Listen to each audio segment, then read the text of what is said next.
తెలంగాణ కాంగ్రెస్ పార్టీలో ముసలం మరింత ముదురుతుంది. మంత్రులు పొన్నం ప్రభాకర్, అడ్లూరి లక్ష్మణ్ మధ్య మాటల యుద్ధం కాకరేపుతుంది. మంత్రి పొన్నంపై అడ్లూరి లక్ష్మణ్ ఆగ్రహం వ్యక్తం చేశారు. మాదిగలంటే అంత చిన్న చూపా అని ప్రశ్నించారు. పొన్నం వ్యాఖ్యలను ఆయన విజ్ఞతకే వదిలేస్తున్నానని అన్నారు. పొరపాటు ఒప్పుకొని క్షమాపణ చెబితే పొన్నంకు గౌరవం ఉంటుందని తెలిపారు. తాను మంత్రి కావడం, ఆ సామాజిక వర్గంలో పుట్టడం తన తప్ప అని నిలదీశారు.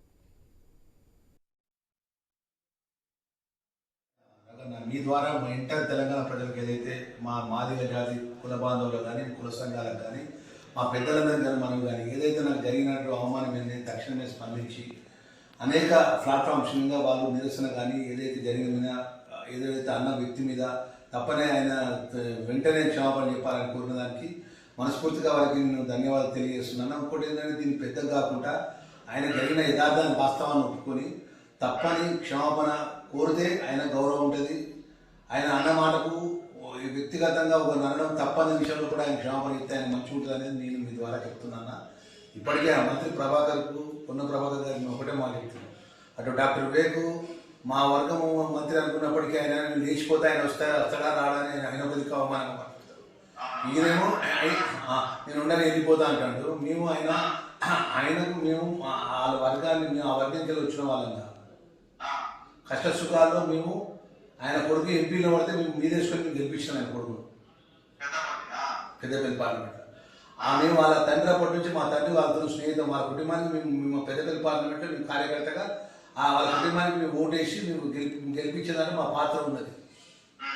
తోటి అంటే ఇలాగే మన ఏమయ్యా మంత్రి నువ్వు ఎట్లా మాట్లాడుతున్నావు, మామూలు పట్టుకుని దున్నపోదని ఎట్లా అంటున్నావు అని ఒక మాట అన్నా మళ్ళీ కూడా అది క్లియర్గా అది మైనార్టీకి సంబంధించిన కార్యక్రమం నేను పెట్టినది. నేను అజ్మత్ భాయ్ వర్క్స్ బోర్డ్ చైర్మన్గా టైం కన్సర్న్ మినిస్టర్ నేను టైం ఫిక్స్ చేసుకున్నా. నేను 3:30 అన్న లేట్గా రావడం జరగలేదు కదన్నా, మీ ద్వారా చెప్తున్నా మరొకసారి.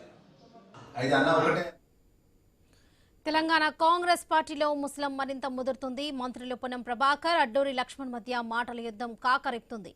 ఇదే విషయానికి సంబంధించి పూర్తి అప్డేట్స్ మా ప్రతినిధి స్వామి అందిస్తారు. స్వామి, వరలక్ష్మి రీసెంట్ గా రామేత్ నగర్ ప్రెస్ మీట్ సమయంలో అడ్లూరి లక్ష్మణ్ ఆలస్యంగా రావడంతో అక్కడే ప్రెస్ మీట్ లో కూర్చున్నటువంటి మరో ఇద్దరు మంత్రులు వివేక్ వెంకటస్వామి, అదేవిధంగా ఇటు పొన్నం ప్రభాకర్ ఇద్దరు కూడా ముద్దు తీసుకుంటూ అడ్లూరి లక్ష్మణ్ లేటుగా రావడాన్ని తప్పుపడుతూ పరిచయంగా మాట్లాడినటువంటి పొన్నం ప్రభాకర్ వ్యాఖ్యల పైన మంత్రి అడ్లూరి లక్ష్మణ్ ఒకవైపు సీరియస్ అయ్యారు. దీనికి సంబంధించి ఒకవైపు గత కొద్ది కాలంగా జరుగుతున్నటువంటి పరిణామాలతోటి ఇటు జరిగినటువంటి విషయాలపైన వాళ్ళందరూ కూడా కామెంట్ చేస్తున్నారు. దళిత మంత్రిని అవమానించే విధంగా దున్నపోతూ సమయానికి రావాలి కదా అంటూ పొన్నం చేసిన కామెంట్ల పైన కూడా మండిపడుతున్నారు. దళిత సంఘాలను కూడా పొన్నం ప్రభాకర్ వైఖరి పైన ఆగ్రహం వ్యక్తం చేస్తున్నాయి. తన సహచార మంత్రి అడ్లూరి లక్ష్మణ్ అలా అనడం సరికాదని చెప్పేసి అవమానించడమే అని చెప్పేసి కూడా మాట్లాడుకుంటున్నారు. నిన్న అడ్లూరి లక్ష్మణ్ కి మద్దతుగా ఇటు మంత్రి శ్రీధర్ బాబు మరిన్ని స్థానికంగా ఉన్నటువంటి సంఘాలు నాయకులంతా కూడా ఆయన క్వార్టర్కి వెళ్ళి ఆయనకు నైతిక మద్దతు ఇచ్చారు. ఒకవైపు వివేక్ వెంకట స్వామికి అడ్లూరి లక్ష్మణ్ కి గత కొద్ది కాలంగా ధర్మపురి కాన్స్టిట్యూన్సీ విషయంలో చాలా కాలంగా ఇద్దరి మధ్య కొంత గ్యాప్ ఉంది. ఇది క్యాబినెట్ లో వచ్చినట్టు ముందు కూడా ఒకవైపు ఇటు గడ్డం వెంకట స్వామి సహించట్లేదు, తను కూర్చుంటే అక్కడి నుంచి లేచి వెళ్ళిపోతున్నాడు, తనను అవమానపరిచే విధంగా వ్యవహరిస్తున్నారని చెప్పేసి కూడా అడ్లూరి లక్ష్మణ్ ఆగ్రహం వ్యక్తం చేస్తారు. ఈ సమయంలోనే మరో మంత్రి పొన్నం ప్రభాకర్ రీసెంట్ గా రామేత్ నగర్ సమావేశంలో అడ్లూరి లక్ష్మణ్ ఉద్దేశించి చేసినటువంటి కామెంట్స్ మరింత పొలిటికల్ గా కాకరైపోయి సోషల్ మీడియా వేదికగా పొన్నం ప్రభాకర్ మాట్లాడిన మాటలన్నీ కూడా సోషల్ మీడియాలో పెద్ద ఎత్తున కూడా ఒకవైపు హల్చల్ చేస్తున్నాయి.